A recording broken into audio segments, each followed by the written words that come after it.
গাজীপুর থেকে ঢাকার হজরত শাহজালাল বিমানবন্দর পর্যন্ত বাস র্যাপিড ট্রানজিট বিআরটি লেনে বিআরটিসির এসি বাস সার্ভিস চালু হয়েছে। সকালে শিববাড়ি বিআরটি অফিসে এই সার্ভিসের উদ্বোধন করেন সড়ক পরিবহন ও সেতু উপদেষ্টা মোহাম্মদ ফাউজুল কবির খান।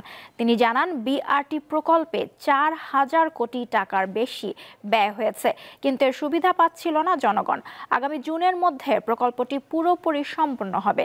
আপাতত এ লেনে ছোট বাহন ও বিআরটিসি বাস চলবে। প্রাথমিকভাবে 10টি বিআরটিসি এসি বাস গাজীপুর থেকে বিমানবন্দর পর্যন্ত এবং বিমানবন্দর থেকে গুলিস্তান পর্যন্ত চলাচল করবে।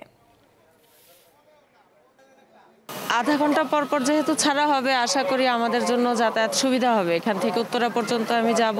30 মিনিট 35 মিনিটের মধ্যে আমরা এয়ারপোর্ট পৌঁছে যেতে পারবো। আর ভাড়া একটু হলে কম হলে একটু ভালো হতো। স্টুডেন্টদের জন্য একটা যদি 50% করা হয় তাহলে সেটা আরো বেশি ভালো ছিল।